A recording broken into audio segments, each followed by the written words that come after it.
Hey folks, Edge4006 here, doing another tactical gear video here.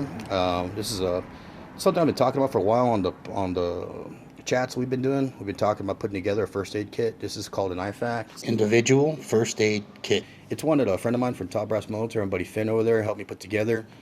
This is a core essential pack. You can get into some bigger ones. So we're going to talk about a pretty good starter herb kit like this, and what we got in here, all the different components, and what I think you need to start off, plus a couple of things I think you should get. Okay, well, let's talk about the bag itself. This is from Finn. You help me out here. This is from what's the manufacturer of this bag here? So talking about the bag itself or the pack itself, this is from a company called Elite First Aid. Do they make just bags in general, or specifically first aid bags? They do a little bit of everything. This actually started as an individual first aid kit. It's kind of like the new platoon, same sort of material, very high quality, has some PALS webbing on the outside, identifier if you want to put your blood type, name tag. I just put the factory emergency cross on here, but yeah, they do a little bit of everything. This is more of a custom kit that we put together for you, but you can get advanced trauma kits, level 1 alpha, kind of all across the board, but great startup kit. Awesome. Like you said, you got some MOLLE webbing up here to get set up. Put a pair of what's it called, medical shears? Yeah, these trauma shears are essential. Any of the military guys will kind of concur with that, I hope. If you have to get to any sort of wound, these will go through clothing safely and efficiently. And typical use on these is 1 to 2 times, and then you just replace it. It's not, a super strong pair of shears like Leatherman or something like that. But. Right on. And on the reverse side here, we have straps, so you can lock it in again to, I guess, some MOLLE, maybe a chest rig or a backpack, or some other gear you want to cart around. You're set to go with that. You just kind of weave it in there, get it nice and tight, and look, you're set to go. I mean, you can also feed it through other stuff, but that's what it's designed for. So I definitely would recommend using the weaving system on the MOLLE gear. And we also, one of the things we packed here on the outside is this called a Merit Glow. And this is, what it's like if you were a kid, you had one of those bright light sticks, or whatever they're called, when you're going around trick-or-treating. You pop it, it turns green, gives you enough illumination to kind of see the general peripheral area of what you're trying to observe. And this is the larger version. This is really neat. Again, I'm not going to crack everything open I got in here because I do want to use it one of these days.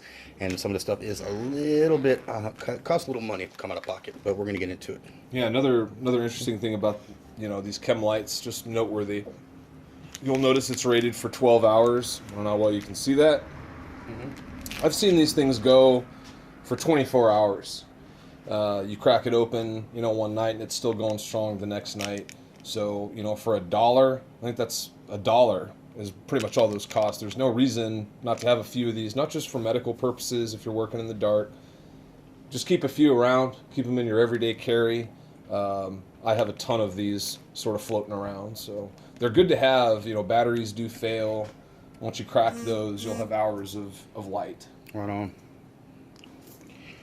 All right, so we're going to get into the components here. I'm going to open it up.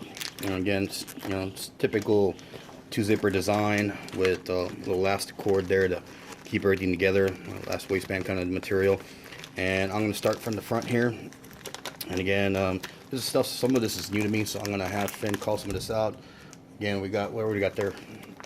So basically, this is your standard sprain wrap. If you've ever sprained your ankle, wrist, something like that, it's basically just an elastic bandage. Not really designed for stopping bleeding. This is for sprains, pulls, stuff like that. Not necessarily life-saving, but still something really good to have in there. It comes with 2 standard butterfly fasteners, butterfly clips. And if you're out by yourself and you suffer a sprain or something like that, this will offer some reinforcement there and a little bit of comfort. All right, keep going here. We have, this looks like some medical grade tape. Right, so this stuff right here resists a lot of blood, body fluid, stuff like that. This is, for lack of better words, medical tape.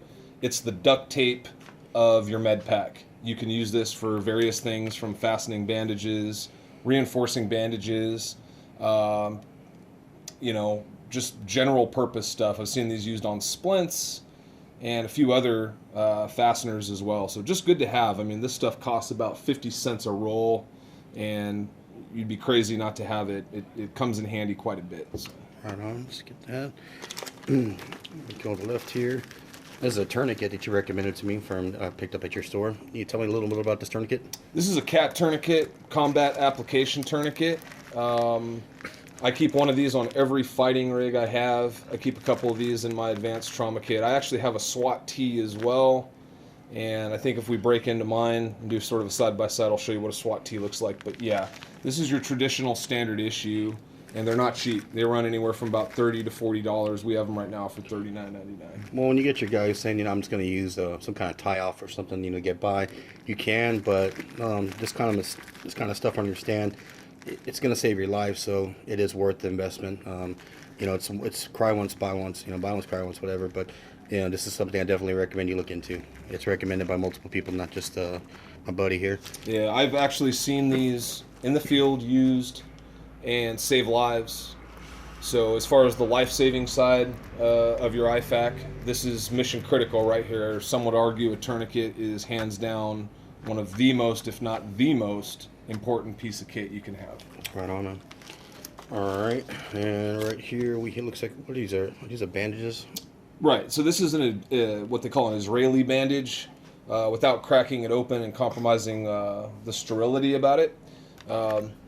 Imagine a tourniquet that also has some bleed stop capability. That's basically what this guy is here. And again, I've seen these used for real, and this falls under life-saving piece of gear. Very good to have. You hear a lot of folks talk about, got some quick clot, and I got some, or I bought some bandages also with quick clot and whatnot. I've heard some two sides, or at least two camps out as far as using quick clot versus something like this is a little more newer. Some people say quick clot is not exactly all it's billed to be. What's your opinion on that? Well, you really got to know what you're doing with quick clot. A lot of my buddies that are medics say, no, don't use it. If you have arterial exposure, if you have vein exposure, if you have certain types of injuries, then it's something you want to steer away from. You want to go to the tourniquet, or you want to go to a bleed stop bandage. Mm-hmm. Quick clot is really good for people that are extreme athletes, stuff like that may suffer abrasion. They may suffer surface type injuries or surface wounds. But for the most part, you'll notice when I get into my kit, it's something that I don't typically pack, and most of my colleagues don't really go with it either. I'm not saying it's not a good product, but it's, for the most part, you can do better, and a good bleed stop bandage, a tourniquet, or this combination is a better way to go in our opinion. All right, right on. All right, and here we have, looks like a breathing mask. I understand this is a device you use when you're giving mouth to mouth, and it's to make sure by chance something comes back your way, you can stay clean or have a way to avoid that. We've got some gloves in here as well, and a cool little right in the rain pad, which is pretty neat. Finn, did you have any more information on this particular material? Okay, so yeah, the CPR mask is basically like a one-way valve, kind of like when you blew up an inner tube. A lot of times with trauma victims, you're going to have regurgitation of blood, general vomiting, stuff like that. So this just guarantees that the fluid goes one way, your way. I incorporated some nitrile gloves here. If you have the time to don these, as well as the nose and mouth mask, just prevents any sort of fluid from going into your mouth or nose or that type of thing. The right in the rain we just thought was kind of cool to throw in there if you're taking vitals. If you have to record or document certain things, it's nice to have just a classic, multi-use pad with a right in the rain pen as well. Right on. Okay. And this device looks a little peculiar, but this again is also stop somebody from if you're trying to help them out, again, trying to get them set up for give them out the mouth or resuscitate them. This will help you make sure that they don't bite up and bite your fingers, from what I understand. Right. Oral pathway clearing device. This can be used from everything from an individual swallowing their tongue. What you want to do is get a good firm grip between your index finger and your middle finger, reach into the oral pathway, get a hook around the tongue and actually draw it towards the teeth. This prevents you, if a person's in shock or something like that, which is common with gunshot victims, things like that. This prevents you from getting your hand bitten or fingers bitten off. Weird things happen to the body, especially the mouth, when suffering trauma. So this just allows a way to safely clear the oral pathway, and it's a good thing to have for sure. Right on. Just gonna put that over here. And here's some hemostats. And good for all kinds of stuff, but what we're going to use them today is for basically tying off arteries, from what I understand. Correct. Veins, arterial damage, stuff like that. If you have to get, let's say if you have a not so clean amputation or a fractured amputation, and you're getting, bleeding from a vein, an exposed vein or something like that, you can clamp down with these pretty good and stop at least that type of bleeding. Good thing to have. Right on, definitely. And then I got this. All right, and let's get some gauze and abdominal bandage. Yeah, some abdominal bandage, bleed stop bandage. Is there anything peculiar about this bandage outside of its intentional design? Is there anything additional that's involved in that design, or is it just a basic bandage? I mean, yes, both. It's a basic bandage. It's designed to absorb a lot of blood, a lot of fluid. This would be used in a lower abdominal injury, extreme trauma where you have to do a multi-wrap and really apply pressure. The thing with this, one of the benefits is, again, brought to you by Elite First Aid, is this allows a decent amount of pressure. And you've heard in the past, people say, put pressure on the wound, put pressure on the wound. That's essentially what this can be used for on any part of the body, but it was essentially designed for a large abdominal cavities. Keep the blood pressure from dropping Exactly. When you got a wound going. Exactly. All right. And we got some gloves here and some antiseptic wipes. Again, you can't have too many gloves. You can't have too much of this stuff as long as it fits, in my opinion. Again, so you got the basic gloves and some antiseptic and some wipies, from what I understand. So let's see what we got left. That's it. There are some other things I think we should that I would like to see in a pack. Again, I'm kind of a novice to this, but I'm learning. One other thing, folks, I also think it's kind of essential. You always got to have a good carry EDC flashlight, maybe a couple of them. You can tie one off to a pack here, but what I really like, I think would be really great, is a headlamp. Something you wear on your head. It's tied to your head, LED. They're pretty good inexpensive stuff to some really high-end stuff, but it's something, because obviously as gear, you're going to be busy. It's an emergency. You don't really have time to be messing around. So you're going to want to be able to use both your hands to be able to apply this stuff and utilize it. So right here, I got Finn next to me. I'm gonna go ahead and give me a second. I'm gonna show you a piece of headgear that he's wearing right now with the flashlight. All right, well, Finn's wearing a headlamp here, and again, basically hands off. He can wear that. You can angle it down. This one's a really high-end model that does rechargeable system. But like I said, it's real neat, real slick. Lets you keep your hands free and attend to what you need and get the job done. That's a pretty slick system you got there.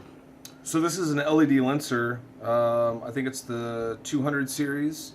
But like you said, it allows you to keep your hands free. It has a tilt beam on it, tilt bezel, and it is rechargeable, which was one of the things that sold me on it. But really nice system. You can run three double AAA batteries, or just use the USB port charger, which is nice. But nice thing to have. I originally bought this for rock climbing, but I kind of use this as a supplement to my med pack. All right, now here's what I'm gonna call. This is a much more little planned pack, not a planned necessarily pack, but a bigger pack. Incorporates a little more gear. This is Finn's pack, so I'm gonna let him just get into it and let him tell you what he got here. Okay, well, starting with the pack itself, this is brought to you by 511. 511 makes outstanding equipment, outstanding packs, and this wasn't actually designed as a med pack. They actually have their own series of products specifically for that, but this is sort of my everyday, don't leave the house without it, always in my long range bag, always on me somewhere, medical kit. And this was just something I built up over the years to kind of circumnavigate all the needs that I have as far as what I want, what I don't want. And some of this is life-saving and some of it's, supplementary. So and supplemental, sorry. But obviously we went over shears, big piece of kit. I put these on my fighting rigs and my IFAKs on my chest rig, stuff like that. The bag itself, or the pack itself, the pouch, very high quality. And I'll just sort of jump into it here. It's typical 511 quality. yeah, it's more than decent for the price point. So people laugh, but one of the things I like to keep on me, because I eat a lot of crap food, is antacids. And a lot of my colleagues kind of agree it's a good thing to have. You don't know how many people at work always, hey, do you got any Tums or something? Do you got anything you can help me out? I'm like, dude, I don't, no, I can't. Or painkillers, you know. Yeah. Right. It's just one of those things I've learned. Rather than buying, the $2 roll at the gas station, I just went and bought, from Wally World or whatever, a whole bunch of those. And, Sam's or Costco. Good thing to have. We went over the oral pathway clearing device. So there it is. I always keep one of those myself. Very similar to yours. Here's the CPR mask that I've marked with gloves, and I have some backup nitrile gloves here, some face masks, again, for maybe working on a stranger or someone you're not familiar with. Even the people you are familiar with, you want to keep blood and body fluid away from you and out of you. There's the medical duct tape. Good to have. You can get these for 50 cents. No reason not to have that. This is a suture syringe kit. This is one thing that Edge does not have, but I'm working on getting for him. I'll sort of do a quick rundown of what you have here. You've got an IV starter. You've got several gauges of hypodermics if you have to administer some sort of drug or fluid. You've got a suture kit in here. So if you have to stitch up a wound, God forbid, you're prepared to do so. I am definitely not an expert in stitching somebody up, but in a pinch, I have seen it done. I'm married to a nurse, and if I absolutely had to, if it was, mission critical or life saving, I could probably do it. And of course, more gloves, protection. These are nice. These are from Adventure Medical. So for what it is, really good deal. It's definitely something that you want to have if you have the means. It doesn't take up a lot of space. It's not a huge footprint, but yeah, Adventure Medical, good stuff. So suture syringe kit. I always keep some painkillers. This is nothing, prescription grade. This is just Tylenol and ibuprofen, but as an anti-inflammatory and just as something to have. Everything from headaches to body pain, that type of thing. Definitely something you want to throw into your IFAK. Just some simple painkillers there. Talking about sprains, this is basically a large version of the one that Edge has. This can be cut in half. This can be, cut vertically if you have to. You can kind of do your own thing with this, but nice thing to have for sprains. Sprain wrap. This is a small bleed stop bandage. Just one of those things. It's like we talked about in the abdominal bandage. It's a conforming gauze. Good for stopping bleeding. I keep a little bit of chapstick after bite and a good Sharpie. People often ask why the Sharpie. And if you've ever been in the military and had to mark a tourniquet, one of the things they want you to put down, or that surgical reaction team or response team is going to want to know who administered the tourniquet at what time. So having a Sharpie, there's no reason not to have one. Right on rain pad. Right. I always keep a little bit of bug spray. Not so much mission critical for medical purposes, but you'd be surprised how nice this is to have, especially when you're out fishing at 5 o'clock in the morning and nothing's biting but the mosquitoes. I keep a whole assortment of Band-Aids and iodine, stuff like that. There's several sizes of Band-Aids here. Body bandage, stuff like that. And these are nice. These are iodine swabs. Something I could probably add to your kit as well. And just more Me-Pour brand, hospital brand, and regular Band-Aids. A lot of times we work with knives a lot in my line of work, and a lot of guys will just cut themselves. They just need a simple alcohol swab with a Band-Aid. Here's that abdominal bandage. I carry one too, especially with what we do when you're shooting. Every shooter should have one of these. kind of touched on that earlier. You don't want to catch around, but you want to be prepared if someone does. Absolutely. This is my hard tools bag. I've got a pair of, let's see, hemostat in here, small precision scissors, tweezers. This is sort of a medical grade or hospital grade tweezers. And a nail clipper. Nail clipper can be kind of doubled as a wire cutter. But if you need to cut a hangnail, just general maintenance, it's just one of those things. Good to have. This is a little different from the cat tourniquet. This is something we're working with called SWAT T. Amazing product. This is basically a stretch wrap style tourniquet. These sell for about $9, $10 at Top Brass, and you can double your tourniquet capability. These are also what guys are telling me are a little bit easier to self-administrate if you have to put one on. It's almost like an inner tube material from right you showed it to me. Exactly. Very strong rubber. Insanely strong, and you can use this from everything from wrapping an ice pack to actual bleed stop, and it's a good thing to have, especially for the price point. It's a good alternative to the other tourniquet. Right. Triangular bandage between some shears, this bandage here, and a tourniquet of some kind. I prefer the cats, but like I said, these are good to have too. Something I run on every fighting rig, every chest rig or carrier, things like that. That combination right here is nice to have on you all the time. Just something I learned in the military, and good combination, not expensive to have. All this stuff right here, I put together myself. Yeah, there's kits out there you can buy with variable price points, but in the long run, it's a lot better to customize your own kit and get what you want. A lot of times you buy those, pre-made IFAKs, and it's basically a pouch with a bunch of Band-Aids. So much better, as you can see, to kind of put together your own system. And my humble experience has taught me these are things that I like to have on me. I definitely agree with that. Finn's been doing this for a while, so he turned me on to this. A couple other people have mentioned in the past, so don't think nobody's ever told me you need to get a decent first aid kit. But what I like about it is, like you said, he crafted this kit to his needs.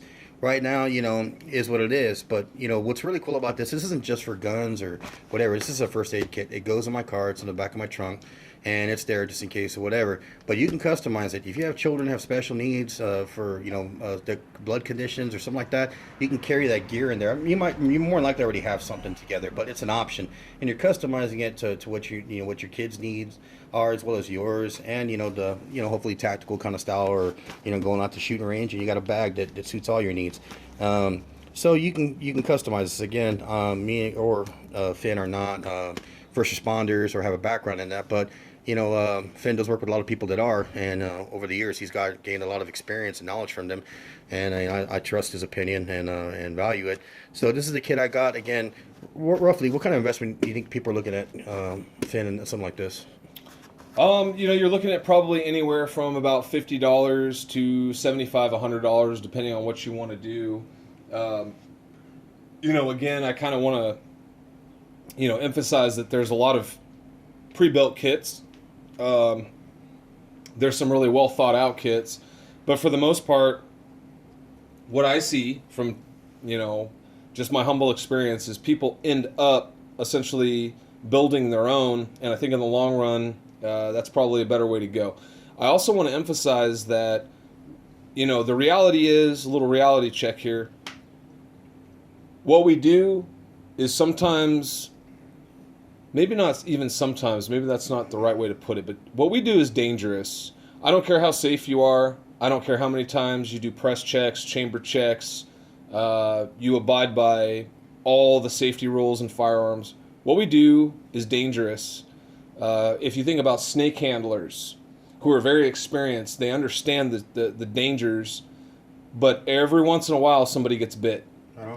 And for the most part, it's better to be prepared and have what you need to address the situation than be caught without it. And, I also want to throw out there, being married to somebody in healthcare, being married to a nurse has also taught me things through the years. And she had a lot to do, my wife had a lot to do with compiling a kit like this. But believe me, I've seen some of this stuff work in real life, and whether you choose to have it or not is up to you. But it is far better to have this, and it, like Edge said, it's not just for the range. It's not for people to get behind the trigger. Just a couple weeks ago, one of my employees had to apply a tourniquet to someone in a car accident. He actually potentially saved this person's life. No gunshots were ever fired. It wasn't that type of situation. It was a bleeding situation, and he, even according to the medics that responded, he very potentially saved this person's life. Having the gear, knowing how to use it is critical. And it doesn't pay to go out and buy all this stuff if you don't know how to implement it and how to use it. There's plenty of literature out there. There's plenty of videos on YouTube. If anybody has any questions, they can always contact me or Edge. I'm going to try and get them a little more familiar with this stuff. But I can't stress enough, have this stuff. You never know. And if it does come, you'll be semi-prepared. Right on, Finn. I appreciate that. Well, one thing I will be doing is, this will not be the first kit. This is the first kit I kind of put together. I bought one in the past. Keeping the range bags pretty simple. But this is a lot more intricate as far as, the combination of stuff put together here. But this is one kit, and again, I have older children. My son's gonna be 21 this year. My daughter's gonna be 20. So they're growing up, and I definitely want them to have this kind of style kit around them in their vehicles. They both own cars, so I'll be definitely putting some stuff, maybe passing this one on and getting a bit bigger one myself. So as that happens, I'll be doing videos for sure, kind of talking about this as I get deeper into this, and also like Finn saying, learn how to use this stuff and apply it properly, the technology properly. So I want to go ahead and close it out. I want to definitely thank Finn from Top Brass Military. He's been a real great friend of mine, and real great relationship, showing some of the stuff that I've been buying from him over the past 3 years. You can get Top Brass Military, Military Tactical. They're off the I-10 and Hebner Access Road area. If you're in the San Antonio market, definitely check them out. You're in the surrounding areas, Austin, Buda, Georgetown, anywhere in the surrounding areas. San Antonio areas. It's worth the drive to go in there. Trust me, you're going to walk out a poor man because you're going to buy a bunch of stuff that you like. It's tough every time I go in there. My wife doesn't like going in there anymore, even when I'm just window shopping, because it takes me a while to get out of there. But realistically, folks, you're going to have a great time shopping there. I have been, Finn and his crew are just some excellent people, outstanding individuals, very outgoing, and if you have a need, they'll definitely take care of you for the most part.